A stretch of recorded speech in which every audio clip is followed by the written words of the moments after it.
Hello, everyone, and welcome to the Crown Report. My name is Brittany. So much to discuss for this week, although we'll mostly be focusing on Prince Andrew and the fallout of his announcement last week that he was no longer going to use his Duke of York title. So, obviously, so many things kind of to discuss there because we're getting more and more about Andrew. Obviously, his rental agreement for Royal Lodge, what that means, what his actual, he's not actually giving up the titles, he just stopped using them. And I think we all sort of remember that that was what was asked of him years ago. So it's like, what's going on? What does it mean for the girls? For Sarah, will there be parliament movement? And what does this mean for Harry and Meghan? Because although this program is sort of designed not to really focus on Harry and Meghan too much, you cannot avoid them in this situation either, because what they are doing also has implications for the monarchy. And I think there's a really good article from The Spectator that kind of goes over why, although both of these cases are profoundly different in different ways when it comes to Andrew and Sarah, by extension, and Harry and Meghan. But just to kind of give you a preview, I think it's very, very important to say straight off the bat that Andrew and Sarah are the result of not addressing issues earlier. If Andrew had been, let's say, kicked in the tushy at some point about some of his decisions, we might not have gotten to this point. And Harry and Meghan, you could say in some ways, like their sort of train wreck of a post-royal life is a reflection of what is like an echo of Andrew and Sarah. So you have to address one to address the other, because Andrew's stuff, most of his crimes are in the past, whereas Harry and Meghan's crimes are in the past a little bit. They're very much a lot fresher, but also in the future as well. There are definitely very big future implications for Harry and Meghan and their behavior in regards to the British monarchy. And so you have to address the two situations, I feel like, very, very differently, because in the terms of that, yes, they're not totally the same, but Sarah and Andrew and this whole chaos should be a glaring warning sign to the British monarchy of what it looks like in the future to not stop Harry and Meghan now and not to sever that tie. Because even if Andrew was connected to the monarchy, he was allowed to do things and people knew he was not acting accordingly. They let him go on and do what he wanted, and now we're here. So we need to be able to address this now. Not sort of like, well, maybe Harry, we got to address this now. And I think obviously this has implications for a lot of monarchies as well. And we do have a little bit of an update in the Marius case because there's a new book that has come out in Norway. I'd love to maybe get a copy of it or talk to the writers or authors or whatever and sort of discuss what the Marius case means for, obviously, Norway. And then we also have sort of the interesting kind of reflection of a lot of people have used Queen Marguerite of Denmark and her decision to strip her grandchildren from her younger sons. She has two sons, her younger son, and demote them from a princes and a princess to counts and a countess. So a lot of people are using that as justification for Charles to go in particular directions, but it's also a reflection as well as how some things can go sideways in that process, because definitely this decision was not met with applause by, let's say, a ton in some ways, and her son was very upset by that decision. So we'll definitely get into that. And we do have Carol, who gifted One Royal News Network membership. Why, thank you so much, Carol. You are so kind. And then Carol also asked, do you think Parliament will strip Andrew's title? So we will get into that in our section here. But definitely that's looking a lot more possible than it was just a couple, I would say even a week ago. I think, especially with the Virginia Giuffre book coming out, we have a lot of things that could be going on in that direction. So we'll sort of start off with, obviously, we went over it last week, but it's good to do a refresh for those of you who weren't able to tune in for the live stream or missed the video. But Prince Andrew voluntarily on Friday, it announced probably at 7 p.m. or so UK time that he was no longer going to use his title as the Duke of York or any of his other honors. And he was going to, I think the actual thing is when it comes to the Order of the Garter that he is giving that back. So that was sort of where we left things on Friday. But of course, a lot has happened over the weekend. Questions about Royal Lodge have emerged. Obviously, Virginia Giuffre's book just came out today. We also have questions over whether or not Andrew was basically kind of harboring or promoting a spy. And then we also have, what was the other thing that we need to go over? Oh, that he used his protection officers to potentially try to dig up dirt on Virginia Giuffre. So you could obviously all tie this back to, and I need to get him back on the program because I'd really love to interview him about it, but Andrew Lowney, who wrote the book entitled, because I feel like this downfall, very much the catalyst was Andrew Lowney's book. It released in August, and we've seen this slow downfall since, but of course, all the cards have been dealt previously. Most of the stuff was known previously. Obviously, Virginia Giuffre's book is a new element to that, and I do plan on reading it. I don't have it yet, but what I will say, sorry guys, what I will say about Virginia Giuffre's book and sort of the challenge of it, and just as a general, let's say, precursor. And I think it's really important is that obviously there is going to be no probably criminal trial here in regards to her charges because Andrew cannot challenge his witness basically, or cannot challenge his accuser. And so we will never know the truth of how much of what she says is accurate, how much of what he says is accurate. Most likely, guys, the truth is always going to be in the middle here. So I am hesitant to demonize Andrew as harshly as some other people do, just because although he was a cat, he did terrible things, he is morally corrupt, so many different things, guys. He obviously engaged in a lot of the Jeffrey Epstein things, but we're really lacking some serious solid evidence here, and there just is no case. So I think that's always important to keep in mind is I'm not one of those ones who goes believe all accusers, basically believe all the people who are accusing people of something, because people have reasons to do things, and they're trying to maybe make money, they're trying to get an angle in, they're trying for revenge. Like there could be so many different things. And so I will say 100% read the book, but with the understanding of that it is her version of the story.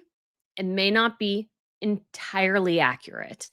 So that's always something to keep in mind. And Andrew's suggestions or how he's portrayed himself is not going to be entirely accurate. So don't demonize people. Like I would say, just like be cautious here. It's kind of like the people who 100% jumped on the Johnny Depp case against him and believed everything Amber Heard said. And we now know pretty much that was all made up. You have to walk up to these things with a little bit of trepidation because you just don't know. And that's just something we want to be clear about. But let's go ahead and look into the Royal Lodge situation, because this one is sort of continuing on, and I guess we'll build a thread here to this idea that, yes, that Andrew, a lot of people just don't want him to be a prince anymore, don't want him to be part of the realm. Basically, some people are even saying he needs to be kicked out of the UK entirely. And of course, the big question becomes too, what about Harry and Meghan? So we will kind of pull this thread through as we go over these cases. Sorry, guys, my nose is a little bit itchy today. So let's go ahead and begin here with Andrew. And this, I think, upsets a lot of people. Says he's living rent-free in a rent-free deal in full and explains. So how Andrew lives in Royal Lodge is basically this idea. What are the stipulations? How does Andrew keep Royal Lodge? And a lot of people are sort of frustrated by this idea that he's not paying taxes or whatever. So he's been in Royal Lodge, which is part of Windsor Great Park, since 2003. It has 30 rooms.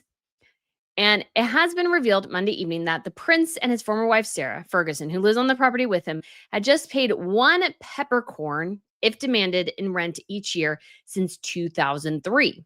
So the prince is protected by an ironclad lease, which he signed with his mother, the late Queen Elizabeth II. He paid £1 million up front for the lease, and committed to $7.5 million worth of renovations in exchange for the peppercorn rent. Now, it will describe what peppercorn rent is because I'm not even familiar with that term. I kept reading that term going, so does he give them peppers? Does he give them corn? I was just a little confused. So it says the Crown Estate approved the lease, and the estimates in 2002 suggested that a minimum rent of £260,000 would have been sort of the base rent, and it would have increased every year in the 23 years since. But he has this estate for 75 years, basically.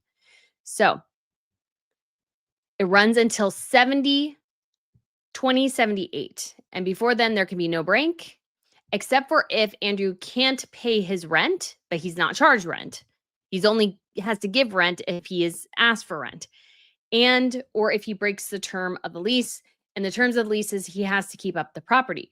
So he can hand down the estate to his daughters, Princess Eugenie and Princess Beatrice, a trust set up for one or both of them, or his widow. This cannot happen in the last 5 years of the lease or after 2073. So Sarah has to make it till 2073. Don't see that as a big possibility. So most likely it'll end up actually with his grandchildren, to be quite honest. Like, if they set this up correctly, it should go into a trust. It would have passed to one of the girls and then to one of their children. So a peppercorn rent means one peppercorn if demanded per autumn. So it is a term which refers to a nominal sum paid in order to satisfy the legal constraints. It originates from leases which required a single peppercorn to be paid annually, but is likely a small sum, even as low as £1. So he gets to live in that 30-room estate with 7 bedrooms for potentially £1 a year or a month. That's what this looks like. However, if the prince fails to pay his annual peppercorn rent within 21 days of March 31st each year, if it is demanded. So it exists, but he has to be demanded to pay it. So based on the £260,000 minimum annual rent the Crown Estate estimated in 2002, the equivalent would now be £486,244, according to the Bank of England's inflation calculator. So it says here, part of the stipulations of his rent is that he cannot use the premises for any illegal or immoral purposes. So obviously the Jeffrey Epstein situation is sort of wrapped up in that. An interesting possibility. So this could be problematic for Andrew, not just for Epstein, but he invited a suspected Chinese spy to his 60th birthday party. There is a current suggestion. There's no suggestion the prince has committed any illegal acts on the property, but the relationship with the Chinese official obviously is concerning. He does have the right to surrender. And then they do have to pay him, I think, like £500,000 or so if he decides to, or maybe this says it here. Yeah. So £558,000 if he gave up the lease. He would be due a $185,865,000 or 6,500 a year compensatory fund until the 25th year of the agreement is reached in 2028. So he only has 3 years until he hits that date. So the rent shall appear for 21 days. Obviously, there's a forfeiture as well. So he could, if that would break the lease, if he doesn't pay the peppercorn, if he doesn't pay other aspects of it, that could obviously result in surrendering the lease. And that would be a huge problem for him. But a lot of people think because Andrew in this particular situation has basically fulfilled most of his obligations, that is just unlikely. Like, it would just be exceptionally difficult to kick him out. But again, there is a large latitude and I think a great interest in kicking him off the estates. The problem though with Royal Lodge is, if you're not familiar, is that Royal Lodge is very close to Windsor Castle. And so it would be almost impossible to have somebody else live there. So we're just going to look it up here real quickly on the map, because it's always helpful to look on the map where something is, just so we can kind of get an idea here. So this is Royal Lodge. Obviously, you can see like so many cars there. Wonder what all those people do all day. And then we also have the All Saints Chapel. This is where Princess Beatrice got married.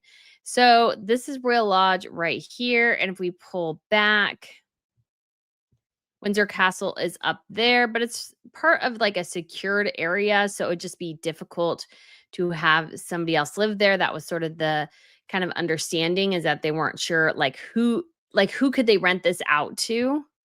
I was thinking it was closer, but it's actually quite far away down here. But it's still a bit of a concern. So Windsor Castle's all the way up here. And then you have Adelaide Cottage over here, if you're not aware. And then Frogmore Cottage is over here. So these two properties were definitely closer, and they're within the security parameters. And there was a lot of suggestion, a lot of strong ideas, which I think, I don't see how this would be a problem. Oop, I'm not showing it, you guys. I'm so sorry. I'm so sorry. I was thinking I had moved it. So again, let's go back down here. So here is Royal Lodge. So you can see how large it is. It's a big, big building. So lots of maintenance, lots of cars parked whenever this was taken. This is All Saints Chapel, where Princess Beatrice got married. And then if we scale all the way back, we have Windsor Castle up here. So there's the two of them in the frame.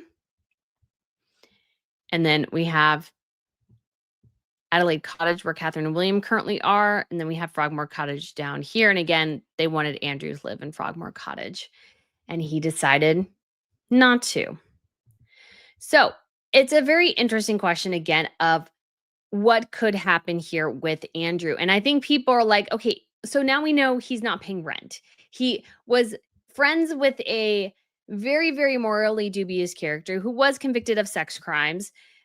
And he's living in this huge estate. And then, like, why, when he's asked to downsize, when he is a, empty nester, he doesn't have kids living in his house anymore, why doesn't he move? And part of it is just ego. So let's look over to the next kind of new part of the story, which is Prince Andrew deemed a security threat by security services. Oh my goodness. So, concerns about royals' links to alleged Chinese spies reached highest levels of government. And why Andrew got in this situation, which again, I think reflects on Harry and Meghan. You cannot remove them from this situation. And the reason you can't is because Andrew is Harry's future. He makes that more true every day.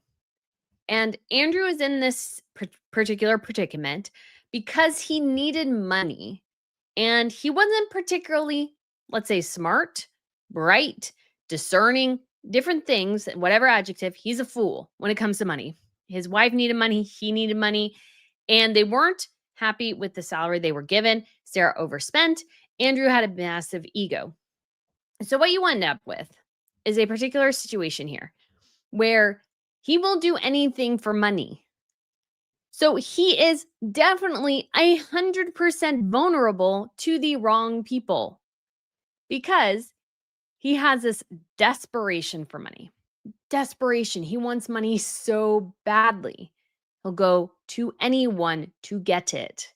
And this is not a British problem.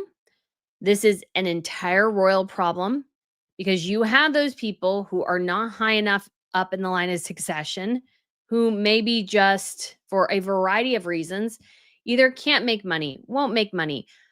We have the guy in Belgium, Prince Laurent, who we now know has an illegitimate son, and who was also friends with Gaddafi at one point in Libya.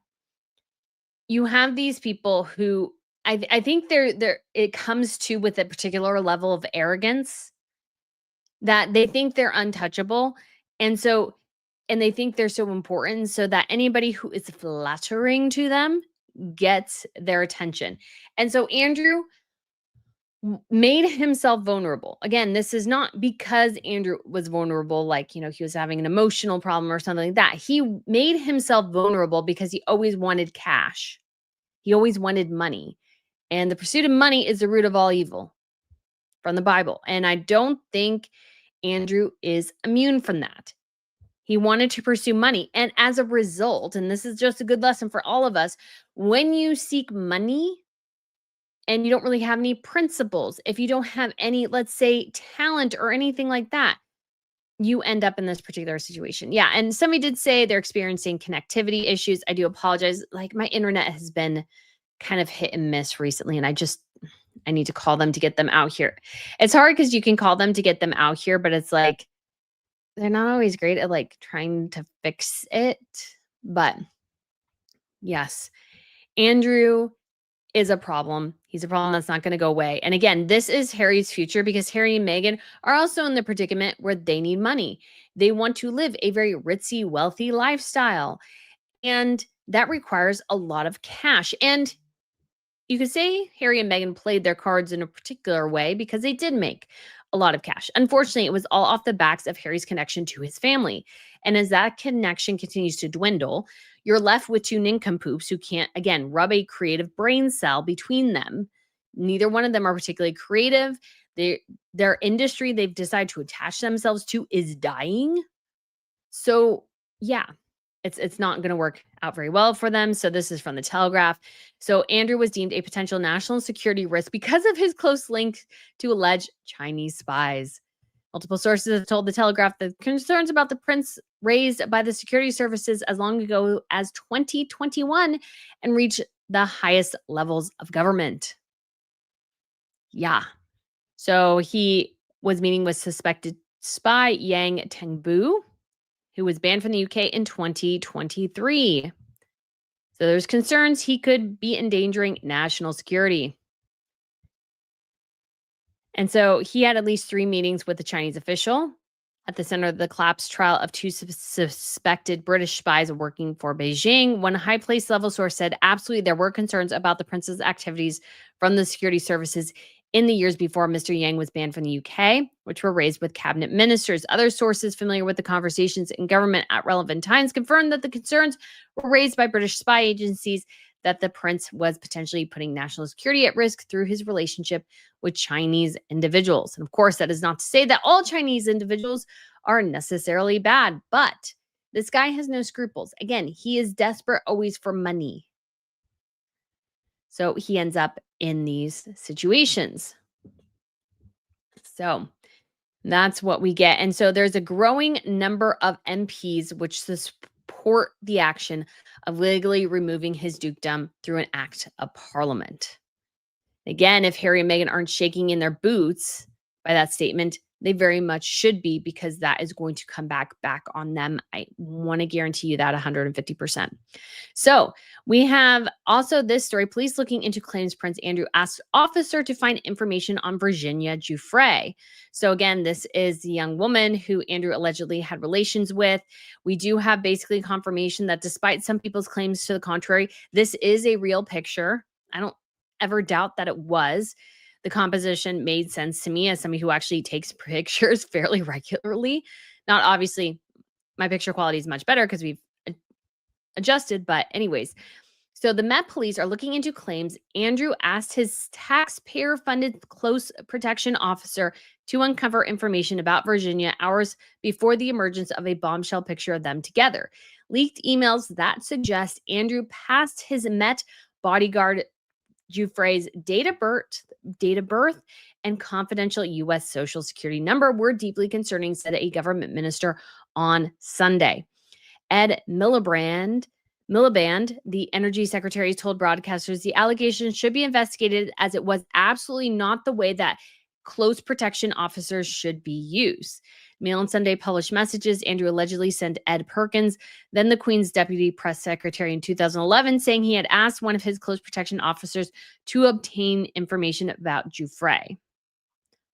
So according to the messages, Andrew told Perkins he had given the officer Giuffre's date of birth, confidential 9-digit social security number, and claimed she had a criminal record in the U.S. The email was sent hours before the publication of the infamous picture. Her family has said she had no criminal record. There's no suggestion the police officer complied with the request. And it says a spokesperson for the Metropolitan Police said, "We are aware of the media reporting and are actively looking into the claims made." So this is where they're looking. Now, I will say as well that when it comes to looking into Andrew and potential criminal activity. Like, we have so much with his role as a sort of goodwill trade ambassador to look into as well. Again, this is all such nefarious dealings. This was all self-inflicted. This guy wanted money, and he went with the worst people to make that happen. And again, I want to be clear here because this is just so important. The Andrew issue is not going to get any better, really. And the Harry and Meghan issue can really only get worse because most of what everybody's mad at Andrew about is in the past. And it's crimes he committed. And I use the term crimes loosely as just crimes in the public eye, not legally. Just saying that for legal reasons. But going back 5, 10, 15, 20, 25, 30 years, these crimes go back. We have now, looking at everything, we have sort of a different element to the situation, which is that the Harry and Meghan, their crimes only happened within, let's say, the last 5 years. And obviously it was longer than that, but let's just stick to since Mexit. We have a longer track record beyond that, where things will probably only get worse. And we don't know the future of what those crimes look like. And when it comes to Andrew's title, that there's an interest in stripping it at the highest levels within government, again, this should be extended to everyone who misbehaves. So let's look at this before getting to the Spectator piece, because this says, could Andrew, and this is from the Times of London. So again, this is basically the paper of record in the UK, kind of like how they call the New York Times that. Could Prince Andrew be stripped of his prince title as well? There is cross-party support for an act of parliament to formally remove the disgraced royals' titles, but the government does not want to get involved. And here's the thing, the government should be involved here because, like it or not, this dude was running across the world representing your government abroad in trade deals to foreign governments. And Harry and Meghan are also sometimes running across the world, dropping their titles left, right, and center, acting like they represent the UK in many ways. You have to stop the bleeding at some point. Andrew, again, is a future look at what Harry is going to be like in 30 years. Don't let the crimes just keep going because it's only going to get worse. And Harry, in some ways, is worse than Andrew. Their crimes are very different. Obviously, Andrew's potential illegal criminal activity is much worse than you can say Harry's moral quandaries that he's been in. But they both have the same effect, which is damaging the monarchy's reputation. And the British government needs to take that seriously. Why you haven't taken it seriously is why you have all these nincompoops running around using royal titles, claiming to basically be an extension of the UK government. They represent you. Like, this is important. Apparently, some people don't know how a constitutional monarchy behaves. Anyway, so Keir Starmer is facing calls from MPs to legislate to strip Prince Andrew of his dukedom amid claims that there would be significant support for the move. Labour's backbenchers are among those who want the government to intervene and ensure proper justice despite Andrew having vowed to stop using his title. Because the thing is, at least from what I notice, is that, yes, somebody can say, oh, I'll stop using my titles, but we know Harry and Meghan use them privately constantly. They were told not to use their HRH, and they have it on freaking stationery that Meghan Markle sends to her friends that say, with the compliments of Her Royal Highness the Duchess of Sussex. And at events, we've been told, like on their Colombia trip, I think it was, that the HRH was used, that they were called the Duke and Duchess of Sussex as they were sat down on the table. You can't ensure that these people act in good faith. You have to be the one that ensures it. Looking from the side of the British government. So it said last week, Andrew said he would no longer be known as the Duke of York after discussions with the king amid accusations about his friendship with late pedophile Jeffrey Epstein. A statement from Andrew said that the continued accusations about me distract from the work of His Majesty and the royal family. Does with a lot of people. In response to the growing pressure over the links to Epstein, he added, I vigorously deny the accusations against me. Downing Street on Monday distanced itself from the row, insisting the future of Andrew's titles was a matter for the palace. Okay, so this is a cop out by the Labor Party, in my personal opinion, because again, the monarchy represents you. If you have rogue members of the family as the government, you sort of need to act. And you can be the more decisive factor here. However, Starmer is facing mounting pressure from the Labour MPs to pass an act of parliament, which is the only way to formally strip a royal of their title. The government would probably have to back the bill for it to stand a chance at passing. Graham Stringer, a veteran Labour backbencher, said there would be a debate in the Commons followed by an act of parliament to formally strip Andrew of his titles. He told The Times, I would be surprised if there weren't a significant number of MPs who would want Parliament to intervene. The government will not want to, but might bow to pressure. So there's a live poll right now. Should Prince Andrew be stripped of his dukedom? I'll say yes. According to the Times of London, which tends to be more of a conservative paper, 90% of people agree with me. Rachel Maskell, who is an MP with Labour whipped removed in July for rebelling against the government, is spearheading a campaign to bring forward legislation to strip Andrew of his titles and believes that the legislation required so justice could be served. So this is a way to enact punishment on Andrew because obviously there's no way to do it really with Virginia Giuffre, which I sort of disagree with. I just sort of disagree with that premise. It's like it's just a way justice can be served. No, this should be a way to ensure the future protection of the monarchy. It shouldn't be just so you can enact justice because that can be easily abused. What this needs to be is there should be, and these should be written out, certain let's say a conduct of behavior. And this maybe should even be a government thing. There must be certain conducts of behavior as a royal. Number one, of course, being is that you can't use your role to personally enrich yourself. And obviously, we have several royals who fall into that trap. And that trap needs to spring shut. And you need to address those people who are not doing those things. So when it comes to Andrew, this needs to be addressed 150%.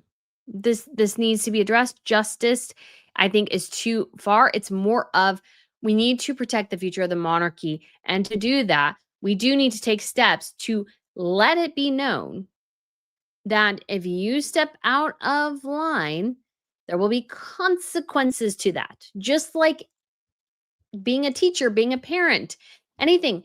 If your child steps out of line, there are consequences, or there should be. Otherwise, you'll have, if you don't stop it when they're a toddler, you'll have a rampaging adult who can't control their emotions. And we've seen those. Watch body cam footage. You can tell those people screamed as a toddler and there was no discipline for them.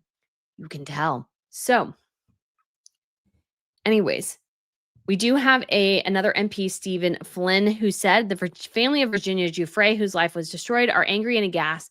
The public across the aisles are angry and aghast, and they deserve to know some MPs share their outrage. Again, I don't like this track of what we're looking at here, or how this is being framed. So I won't sit silent. If an act of parliament is required to strip the likes of Peter Mandelson and Prince Andrew of their titles, there can be no justification from this Labour government as to why that is not immediately happening. So again, I don't really like that reasoning, but I think this should be what happens. And the thing is, at least for Harry and Meghan, they should be quaking in their boots because once you break the dam, once you allow something to happen that somebody like said would never ever happen, what you end up with is a situation where people are like, oh my gosh, this is real. And it becomes easier to do it the next time. And in some ways that's good. In some ways that can be bad. But there needs to be a way to address these issues because you can't have one member, or in this case, 4 members of the extended royal family, dragging down the rest of the good work of everyone. Yes, Andrew is in the hot seat now, but most of the time it's Harry and Meghan. And Harry and Meghan, again, they have a whole future where they can do a lot of stupid things. Better to address it now than to let the stupidity grow out of control. I can guarantee you that right now. But I think the best assessment of everything, guys, was in The Spectator. And I thought this was an excellent piece. So we're going to go over, I think, the whole thing. It's pretty short. This is from Lee Cohen, who says, How King Charles Can Restore the Monarchy. Because at the end of the day, these tough decisions are not about necessarily punishment. I use punishment as that sort of kind of the best word, but I think he's right more that it's to restore order, it's to restore respect, it's to restore the monarchy and preserve it in the way it needs to be preserved. Because you have this chaos with Andrew, you have this chaos with Harry and Meghan, and it's just not going to go away. It's just really not going to go away. You have to be the one who addresses it. You have to enact. I'm talking to Charles here. He has to enact control. And if he doesn't, it's just going to grow outside of control. So let's read this right here. And I thought this was interesting as well, is that some of this comes from, I think, a lack of respect for the history of the UK as well. It says Britain once stood as the world's unyielding shield, forged in Magna Carta's fire, tempered by Elizabeth I's resolve, and steeled by Churchill's defiance. From across the Atlantic, where we enlightened Americans still trace our liberty to your common law and political traditions, we watch with unease as the royal family, once a byword for dignity and duty, slides towards unreality. These days, rogue royals have cast a reputational shadow so that Britain resembles less the land of hope and glory and more the land of Oz. The misdeeds of the Yorks and the Sussexes are not merely distractions, they are symptoms of institutional confusion and inability to distinguish between public service and personal indulgence, between symbolism and spectacle. I think that's so good. That's so incredibly good because it is a confusion. So we have public service on one side and personal indulgence on the other, symbolism and spectacle. You cannot allow these to compete with forever without consequences to the entire thing. Charles's answer here is to bury his head in the sand and hope it all goes away. It's not going to go away. You're going to have to make the hard decisions. And the thing is, for Charles, if he makes the hard decisions and Harry decides not to have a relationship with his father, well, that's on Harry. That is not on Charles. That is on Harry, because if Harry wanted to reconcile with his father because he wants that personal relationship, if that relationship is tested by Charles stripping all the titles, then was Harry ever really interested in getting into a relationship with his father at all? Because if everything is tied to the titles, to his royal prestige and everything, and that's why he was making amends, not because his father might be dying of cancer, then Harry is a horrible, cruel person. And Harry should own that, because that's sort of what the guy he's been for the last 5 years. He doesn't see himself that way. He thinks he's saving everybody, guys. He thinks he's pulling people into the lifeboat rather being while it's sinking. So he's in a sinking lifeboat and he's pulling people into it thinking he can save them. No, because Harry's the one who started the lifeboat sinking in the first place. So he can't save anyone. But this distraction of the Yorks and the Sussexes are a reflection of a bigger problem. And it's one Charles has to solve. He can't leave it to William. He has to solve it. And I think William wants to. And William is sort of already acting like the king, but Charles, of course, is concerned, and I don't think wants to make the choices that damage his relationships when they're already irrecoverably damaged. Like, don't worry about it at this point. Just you have to make these tough decisions for everyone. That's sometimes what it means to be a father and a leader, is to make the tough decisions that, people aren't going to be happy about, but they have to be made. And they're not made in anger, but made with the understanding that you had plenty of opportunities to change the outcome of this. And you, in this case, Andrew and Harry, decided not to. So it says, but amid this decline, there are encouraging signs of resolve. The King and the Prince of Wales have begun carefully but firmly to reassert standards. And in doing so, they have shown they understand an essential truth of the monarchy. It only survives so long as the public trusts and respect it. And I think this is so important. The public must trust and respect the monarchy, and they don't really right now. And I'd sort of disagree that the King and the Prince of Wales are doing this together, because I think it's more a Prince William thing. Because I think Prince William is aware, and this is sort of sad, that his father is probably not going to be around too much longer. And he's sort of looking at his reign going, this is going to be a mess. And I have to figure out how to deal with it. And the only way I know how to deal with it, I think the only way that makes sense, and I think William is aware of this, is to just get rid of the problems because they're not going to do it themselves. So he has to make the tough decisions here. And he wants to, but I don't think his dad wants to. And that is going to cause friction. But this is the only way forward. You have to have the public trust and respect the monarchy. It doesn't trust it because of Andrew and doesn't respect it because of Harry and Meghan. They both hold, I think the trust is a big thing with Andrew and the respect is a big thing with Harry and Meghan. They're both responsible for undermining these two critical qualities of the monarchy. So it says as well, Prince Andrew's relinquishment of his use of the Duke of York title and associated honors did not happen in a vacuum. Though described as voluntary, it followed growing internal and external pressure, not least from the king and his heir, mostly his heir, who recognized that the scandal endangers the crown itself. The monarchy is not a private club. It is a public trust. When that trust is abused, action must follow, and thankfully, it seems it has. I don't think it's far enough, but yes, when trust is abused, action must follow. Because it's so important that action is taken, just like a parent disciplining a child. You have to be able to enact sometimes that discipline. It's not fun. Any parent will tell you discipline is not fun, but it's necessary to avoid further harm. And it's necessary to result in a child that, say, is better behaved, not only at the age they are at that point, but as adults as well. Because the childhood is the testing ground. You teach your children how to behave so that as adults, they behave better. We have this particular situation right now where the behavior is just not good and nobody's doing anything about it. And as a result, something worse will happen in the future because you have to stop the bleeding now. It says allegations against Andrew, which are likely to be revisited in Virginia Giuffre's forthcoming memoir, are radioactive. Leaked emails from 2011 suggest he attempted to discredit his accuser. The beloved queen's instinct was to protect her son as well as the institution she headed. Her son and grandson are focusing on that institution. And you do have to unfortunately say this is a sort of dark spot in Queen Elizabeth's reign, is that she could not recognize her son's failings here and address them accordingly. She let them sort of grow out of control. And she had to do something and she refused to do it. She was told particular things and just refused to do anything about it. And again, there's this sort of instinct within the monarchy to bury the head in the sand, but that's not going to work here. You have to address it.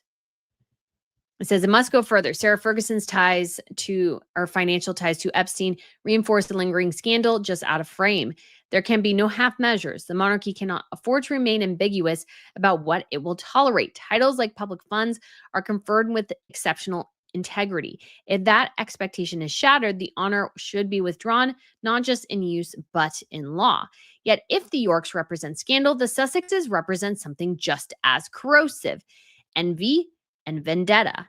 And because you can't, I just hate it when people keep saying, like you bring up Harry and Meghan, they're like, but Andrew. And it's like, but they're both bad in their different ways and we have to address them this different way. They're like, but Andrew. No. Harry and Meghan are just as corrosive.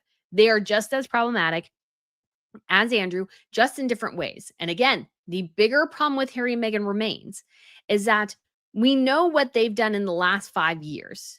What about the next 25 years? You have to stop the bleeding now. You can't just let it linger. So, keeps going on to say, since their 2020 departure from the royal duties, Harry and Meghan have attempted to remain royalty in name, but not in function. They left the institution, but not its privileges. They've used their Duke and Duchess titles to promote memoirs, podcasts, Netflix deals, charitable ventures, all while criticizing the very system that gave them those titles meaning. They are saboteurs. The late queen made it clear that being half in, half out was not an option. She rightly understood that the monarchy is not a marketing strategy. It is a compact with the people. To retain a title while disavowing the responsibility it implies is insulting. And it is. The British people should be insulted by Harry and Meghan.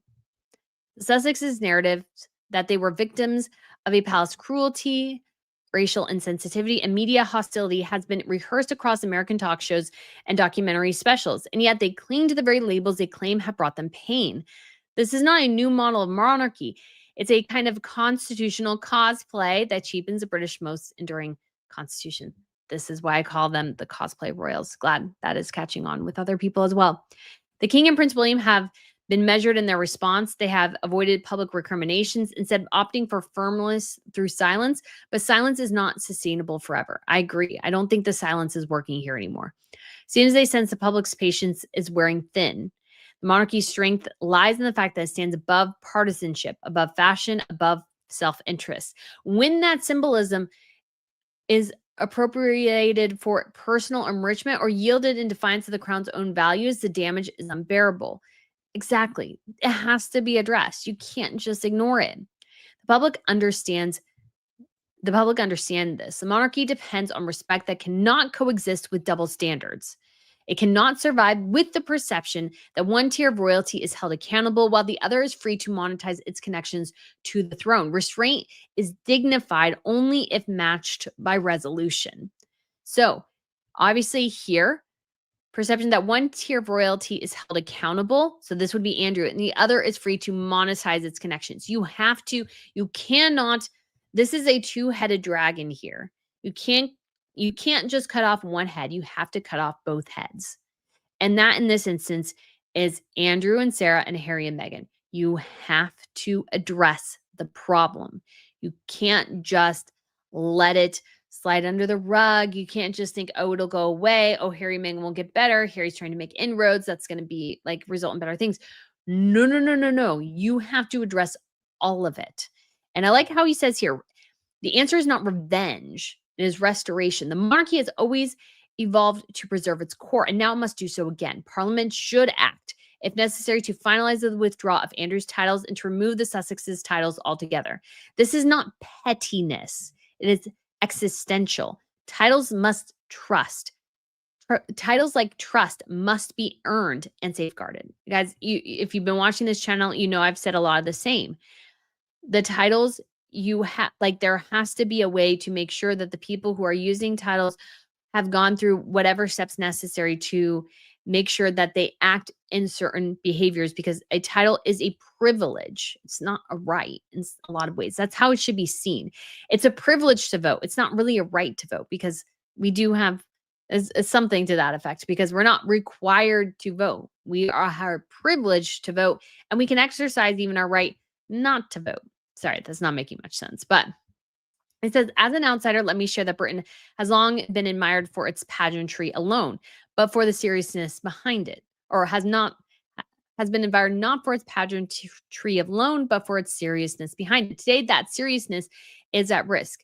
The world processes the spectacle, but also watches how Britain responds. The land of hope and glory cannot afford to become the land of Oz. The monarchy cannot survive as both theater and anchor. It must choose, and there must be hope that it is beginning to choose wisely. Yes. Oh, yes. Britain has a choice here. And the choice is, I think, is to get rid of those who are dragging the monarchy down. And that might require some grave sacrifices for Beatrice and Eugenie as well. And that's unfortunate, because they haven't really done anything wrong as far as we're aware. And it means something for the future too, because I do think 100% that you can, let's say,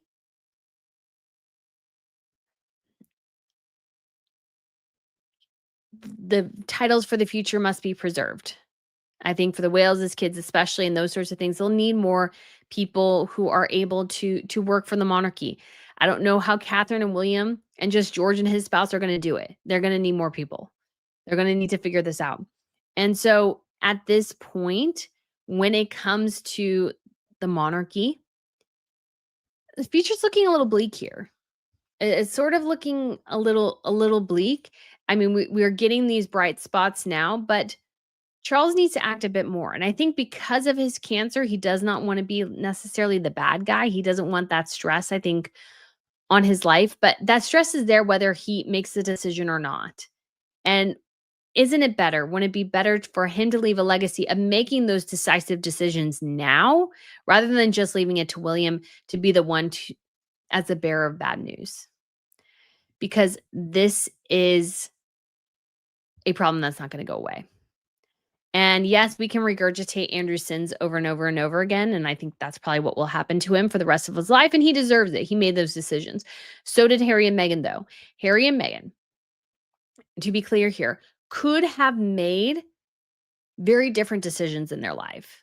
They could have gone to Hollywood, done pretty much a lot of the same things they did, making a deal with Netflix, making a deal with Spotify, but going by Harry and Meghan Sussex, making the decision not to trash his family, really trying to work on their skills rather than this endless barrage of content vomit that has no story, has no purpose, has no anything, and just seems to be them randomly throwing things up against the wall to see what sticks because apparently they both suck at the careers they've chosen. Because neither one of them, I guess, thought that, oh my gosh, we're going to actually have to work, aren't we?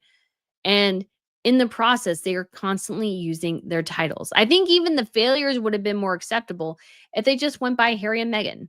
But no, no, no. They want to go by the Duke and Duchess of Sussex. I even saw an article pop up recently, which is a regurgitation from Invictus Games, where a guy was told, well, you should address Harry and Meghan, like, I think by their titles first, and then you can say ma'am or sir. It's like, why? Why can't you just address them as Harry and Meghan? Like, why do they need to be ma'am and sir? It's very much a way for Harry and Meghan to lord the titles over people. That's, I mean, such the clear difference between Harry and Meghan and other people is that Harry and Meghan want to lord those titles over people because that's all they have. And so to do that, they have to make they kind of abuse the privilege. And so thinking of the title of this video, I think so much of this recently came from Prince William. Prince William, we've heard a lot of reports that he is sort of beginning to set up his reign. He's moving behind the scenes, I think, slowly and steadily to put things in place to really help cement the future of what his role will look like. And I think there'll be amazing successes there and some failures, of course. But this is, if he is not, and I think this is where William's head is at, I hope it is that he has to deal with this problem. This problem is not going away. This problem is only going to get worse. He has to deal with Harry. He has to deal with Meghan. He has to deal with Andrew. He has to deal with Sarah. And that's not being harsh, and some people call it ruthless. It's not. It's pragmatic. I guess it becomes for me because I have a little bit of that pragmatism is that you have to think about this logically. If you're playing chess or whatever, your biggest pawns, your biggest liability are the Yorks and the Sussexes, no question. No question at all. Those are your biggest liabilities. So you sacrifice those pawns to protect the rest of the board. And that's what William has to do. And again, that is pragmatic, that is logical, that is what he has to do to preserve and restore the monarchy, is get rid of the distractions. So yes, Harry and Andrew will always have a tie to the monarchy. Nobody's going to deny that whatsoever. And I think, to me at least, removing the Duke title is better than the Prince one, even though people don't really get how titles work anyways. But I think it's sort of okay because they were born princes or whatever. But making the separation very clear. And I think this requires removing from the line of succession. That's what I think this requires. Remove from the line of succession. Number one, then Harry's security plans all go away. He's no longer has any role, nor do his children, in the future of the monarchy whatsoever. So you've gotten rid of that issue completely. Harry has no ground to stand on there. Andrew also has no ground to stand on there. You make Andrew move to Frogmore Cottage. You force him to do that. Yes, he's digging in his heels, but there's, I'm sure, other things you can do to initiate pressure and leverage. And I mean, we're not talking going all medieval here, of course, but there was a intelligence to acting sort of ruthlessly to protect everything else. And I feel like sometimes that is what the British monarchy and modern royal families are missing. And I get it. It's amazing. They have amazing family systems, and those can be so great. But at the same time, you have to be able to adjust when something requires it. So let's move on to real quickly another story we want to get to before the end of our potential program here. And I don't know how much of this is true, but this is another situation. Now, this is different because he is not a blood royal, but it's really, really hard. And this story has gotten so bad. And it does reflect on the monarchy because the future king and queen allowed him to get away with, I think, way too much. And this is another, again, is example of why you have to nip these things in the bud. You can't just think and put your head in the ground and think they'll go away. And that's, of course, is Marius Borgholmby, the son of Norway's crown princess Mette Marit. So according to a new book, he apparently, allegedly, was pushing cocaine in the middle of Oslo's Karl Johans Gate, which leads up to the royal palace. Marius denies these allegations. That's Marius right there, who went on a boys' weekend with his stepfather, the future king, and his brother, the prince, not too long ago. So it's a new book titled White Stripes, Black Sheep. It was released this week.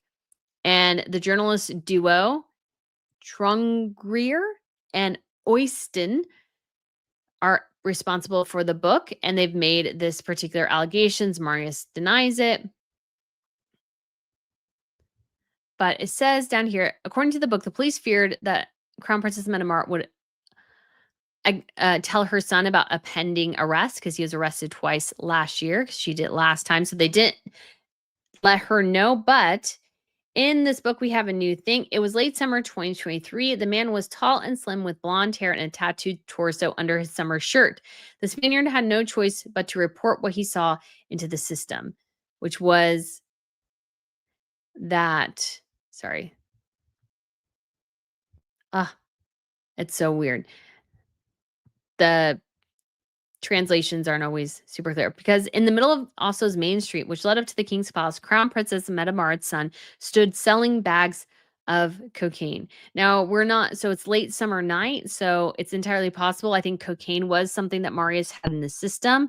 I've seen rumors of, obviously, Princess Ingrid Alexandra as well.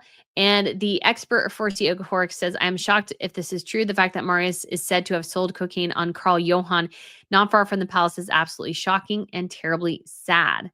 Imagine the parade route, because they have a parade route every year for National Day that brings a children's procession to the palace on May 17th, where the entire royal family stands and waves. On the same stretch, the son of the future queen is said to have sold cocaine.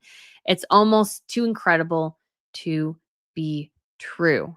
So it looks like this is the street right here called Johan.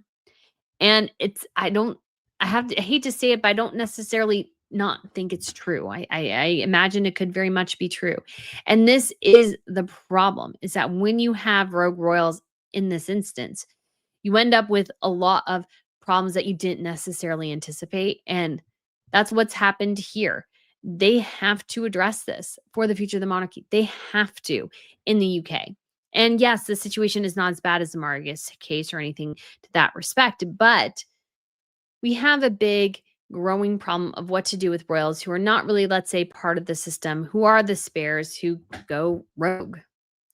And unless you address them,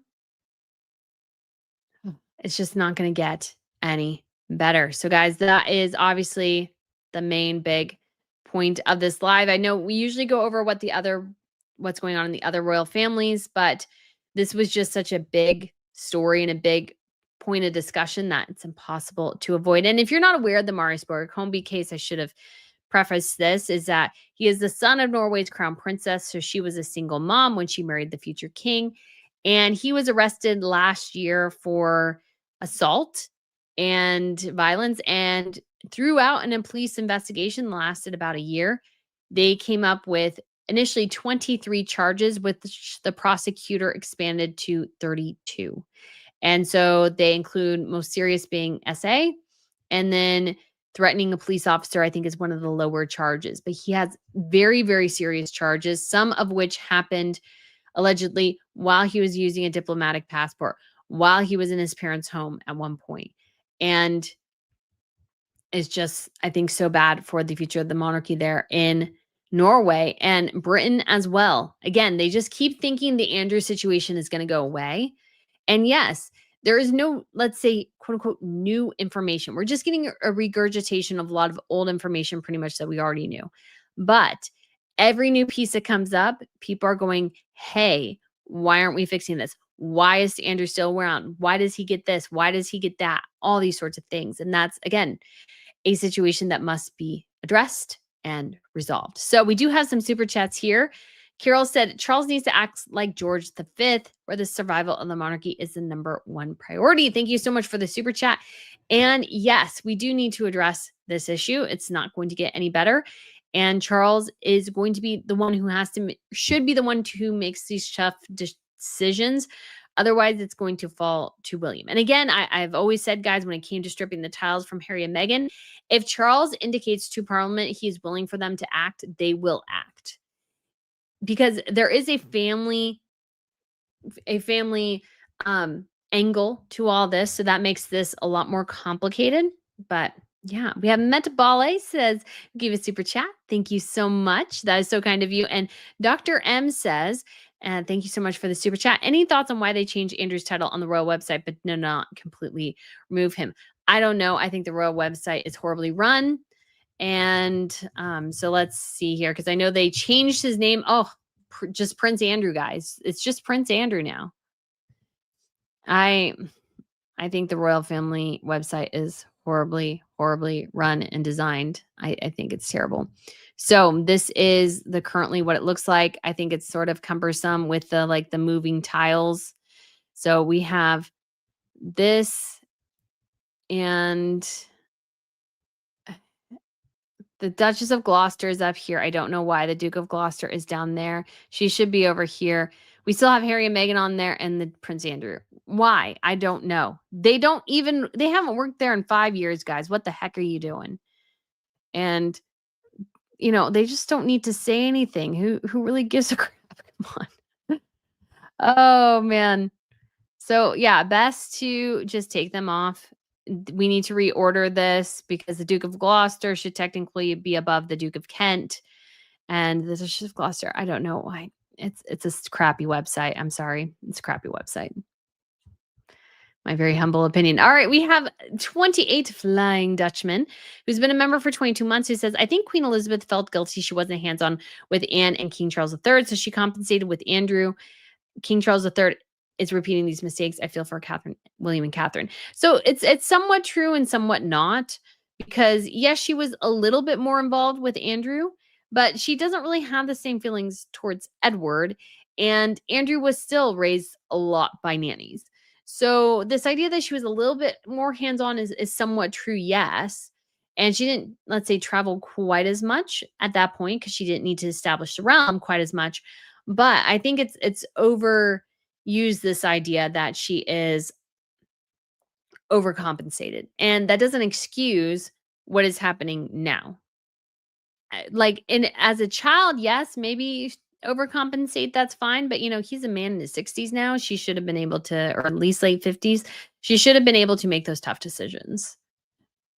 So Stephen, thank you so much for the super chat, said the York girls used their dad's Saudi connections to keep money, jewelry, lavish parties, and VIP travel. The girls are as bad as their parents. So I would say somewhat yes and somewhat no. So when you read Andrew Lowney's book, it becomes apparent that Beatrice and Eugenie were given things and they weren't actually kind of sure why all of a sudden money would show up in their bank accounts, or they would get this big necklace. They're like, oh, okay, cool.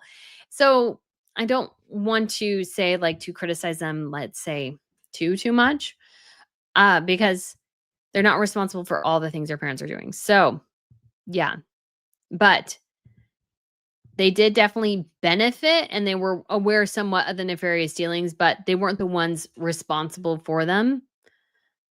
So, and what can you do? They're your parents. So we do have Rediscover with Sharona, who asked, Dear Brittany, I have an idea to run by you. Do you think King William will make Beatrice and Eugenie working royals so they keep their HRH titles? I mean, I think at this point, probably not. I don't think so. I'm a fan of that overall, just because I think the royals desperately need more workers. Catherine and William, both, they'll disappear for a month and a half. So usually between the mid-July after Wimbledon is over and until September, they're like, their kids are on break and so they don't do work. And I know some people don't like that sort of kind of reflection of it, but that's sort of the reality. And I don't think that necessarily plays particularly well with a ton of people. So I think they need more workers. And obviously the Duke of Gloucester, the Duke of Kent is 90 now. Duke and Duchess of Gloucester are in their late 70s. I mean, she looks great. So I don't think so she's doing well. But at the same time, it's just not going to get any better. Jane says Megan is so vain if she loses the title and go by Megan, former Duchess of Sussex. That's probably true.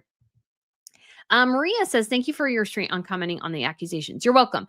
It's just so hard for me. I'm just so hesitant to like, it's just so hard to go over accusations that one way or another I can't prove at all. And, some of them happened a really long time ago. There could be angles for money and different things attached to it. So, but it is an interesting question to say, why did obviously I pretty much immediately believe the accusations against Meghan Markle, the bullying allegations in particular. And I think it's important to go over kind of the distinctions. Obviously, something bad happened between Andrew and Virginia. I'm not denying that at all. I just don't know the exact frame of it and everything. But at least when it comes to Meghan Markle, we had a lot of rumors up to that point of some despicable behavior. So it just basically cemented what had been coming out for about a year at that point, or a year or two. Actually, more than that, about 3 years at that point, because the negative narrative started in actually October of 2018. So as soon as they landed in Australia, the negative stories started coming out, and they've never really stopped.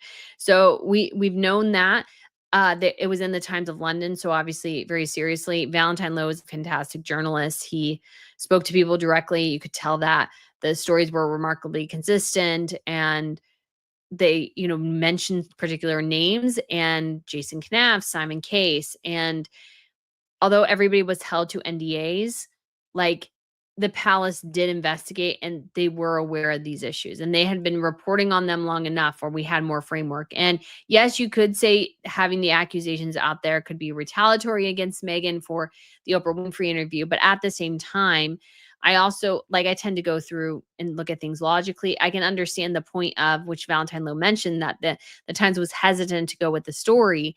But the big thing that the staff wanted people to know is that the Meghan they were seeing portrayed on screen was not the real Meghan. And we had enough indication that that was most likely true. And they just wanted their stuff on record as saying, this is what we actually experienced, not what Meghan saw. But of course, again, maybe not all of it is true, but we have enough indication that most of that was probably true. And then obviously we've gotten more bullying allegations over the years. We've gotten them in the Hollywood Reporter, Vanity Fair, remarkably consistent on both sides of the Atlantic about her behavior. So that's not a surprise. So Paul says King Charles's coronation May 6th was the same day 1910 as George V ascended the throne. So some connection there. And we do have Metabales who gifted One Rail News Network membership. Why, thank you so much. I'm sure somebody will really, really appreciate that.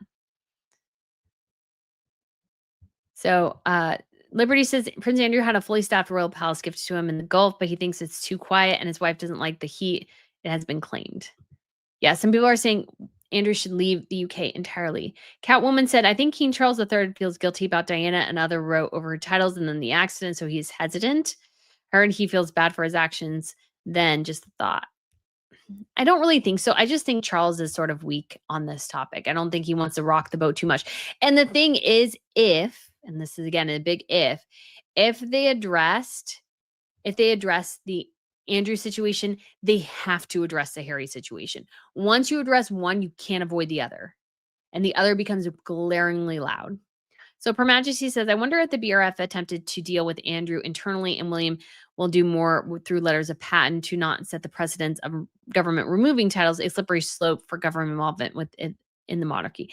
So, I mean, it's sort of tricky. And so I don't know how much power the letters of patent have. And so, again, it might be something where it does need to go through government.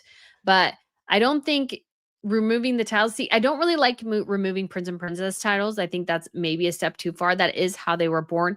But any additional titles given, like Duke and Duchess of something, and making it be clear, hey, if you leave, you are legally required, let's say in Meghan Markle's case, to use your maiden name. You cannot use any courtesy title of your husband once you leave. That remains his, so she can't go by Princess Harry. She has to go by Meghan Markle. So that's still the thing.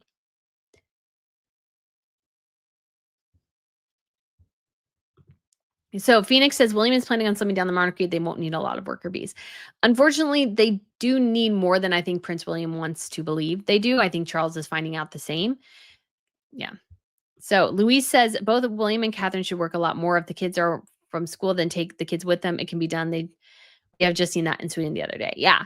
I feel like other royals work more than Catherine and William, and that's sort of one of the big things.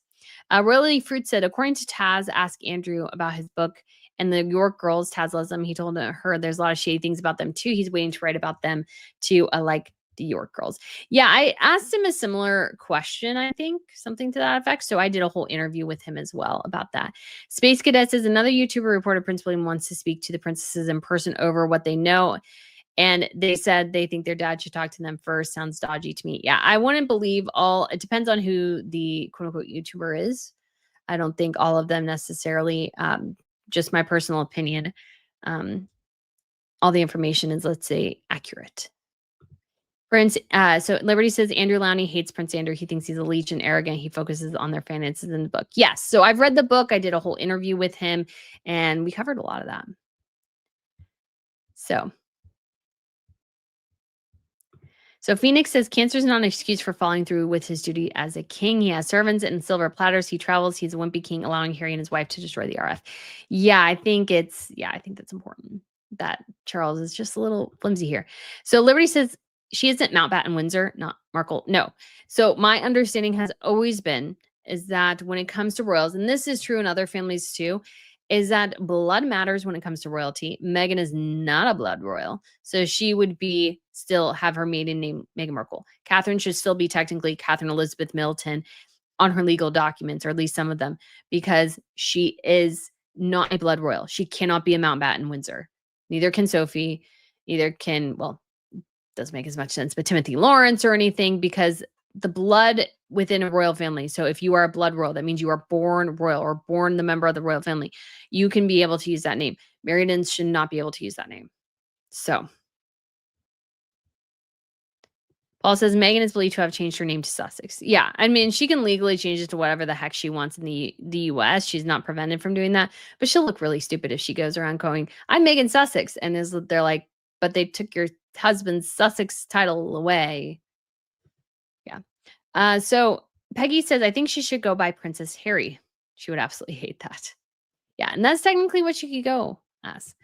So Steven, who gave a super chat, thank you so much, said Megan's number one hated celebrity in 2021, 2025. Yeah, I can understand that. I mean, there's, I think, other celebrities that maybe deserve it a bit more, but she is not a popular figure. Hannah says, hi, Brittany. I hope you're having a good week. I am. I definitely am. Deirdre says Meghan would be Princess Harry or Princess Henry, but she would definitely call herself Princess Meghan. Exactly. Jane Jones says, great answer, Brittany. Many YouTubers spread rumors based on what they think, unlike you. Why, thank you. Yes, I try to go with logical deductions based on the information that we have. So I kind of make, you could say, quote unquote, predictions, but like I try as best as I can to frame them as such, going, we know this, so this sort of makes sense. And I tend to find that ends up going really well. So Sir Squirrel a lot says, thank you, Brittany, for your excellent information. You are welcome.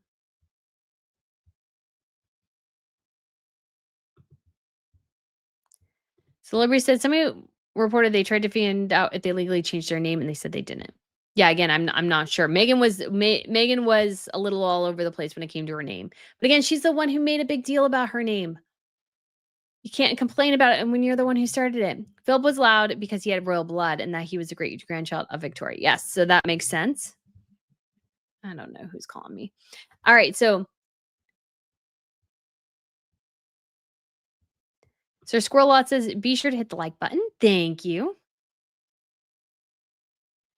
Daisy says, I wonder if William would prevent Meghan from being styled as Princess Henry. I think they should figure out how to make that happen. Yes. Gob Livid says, I'm fine letting Prince Andrew keep his dignity by voluntarily stopping using his titles, but Harry and Meghan will never get up there, so it will look aggressive to take them, alas. But I think people would be open to it. Her Majesty says, do we know if Andrew is planning on an investigative book on Harry and Meghan? I feel like he needs to be directed that way. So I did ask him if what his next book was, and he didn't tell me. But he said that it was his initial series was a trilogy. So the Mountbattens, the Windsors, and the Yorks. So I don't know if he planned for Harry and Meghan to be part of that initially, but I feel like they should be kind of that now. So Maria asks, Prince William removing everyone's Prince and Princess titles except for Prince and Princess of Wales, making everyone's lords and ladies might work. True. Stephen says, Meghan said both kids are changed to Sussex. Well, I mean, it does make sense. It could have always been that. So Liberty says Meghan will play the victim no matter what. She does. Yes. Oh, Lemon says, it's like if I was in college and was a lab tech for 2 semesters and still use that title today, 5 years later. Exactly.